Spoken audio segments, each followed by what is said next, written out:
अर्धवार्षिक परीक्षा 2023-24 सातवीं कक्षा 9वीं के लिए जो गणित का पेपर है वो इस वीडियो में लेके आ चुका हूँ।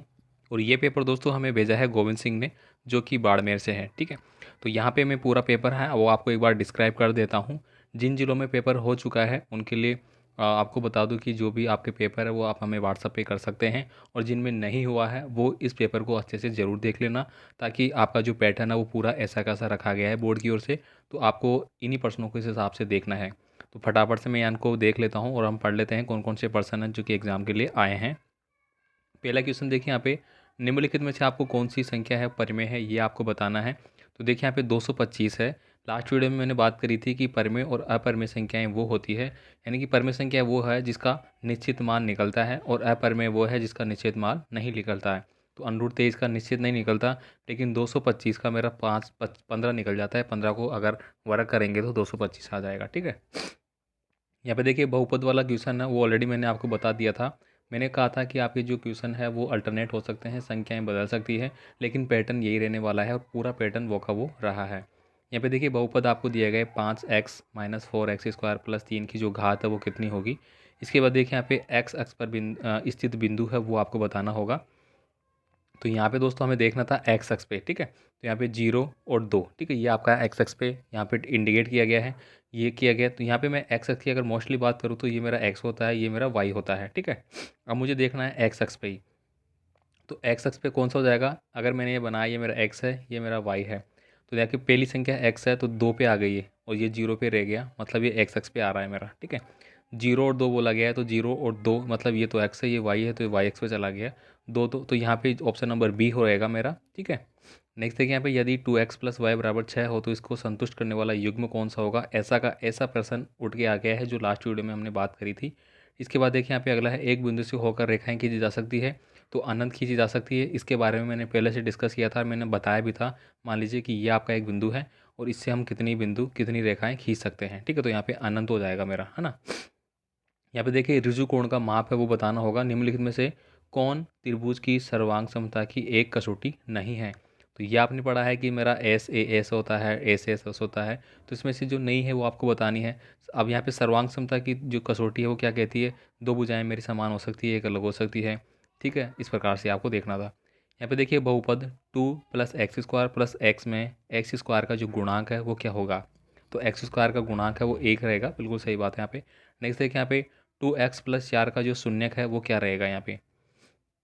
तो 2x बराबर -4 हो गए, x बराबर क्या हो गया, 2 का मैंने भाग दिया तो 2 दूनी 4, -2 आ गए मेरे। ठीक है, तो -2 वाला सही आंसर हो गया। इसके बाद देखिए यहाँ पे, एक बिंदु के भुज और कोटि क्रमशः 3 और -4 है तो वह बिंदु किस चतुर्थांश में स्थित है।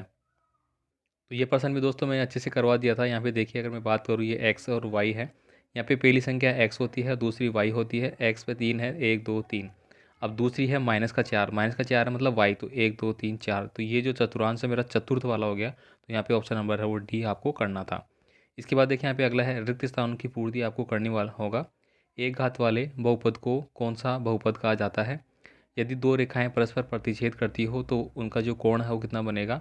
मतलब एक रेखा ऐसे आ रही है और एक रेखा ऐसे आ रही है, तो बीच में जो कोण है वो 90 डिग्री का बन गया। ठीक है, तो 90 डिग्री का कोण बन जाता है।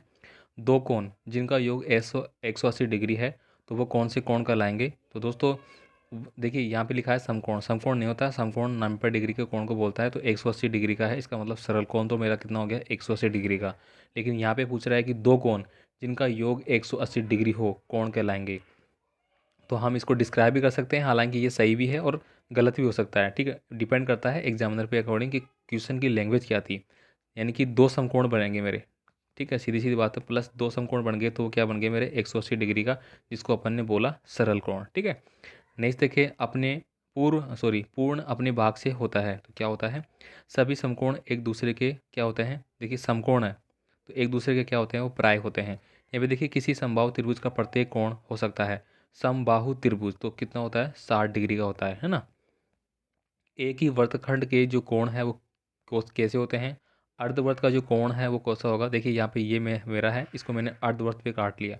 अब अर्धवर्त पे जो बनने वाला जो कोण होता है वो 180 डिग्री का होता है, जिसको अपन सरल कोण बोलते हैं। ठीक है, अब यहाँ पे देखिए भिन्न जो दी गई है 7/8 का दशमलव प्रसाद आपको ज्ञात करना है। तो आपको क्या करना था, 7 में 8 का भाग देना था, जाएगा नहीं, फिर 0 पॉइंट लगाया आपने, तो 8 2 6 56। ठीक है, 8 का पाड़ा आपको बढ़ना है।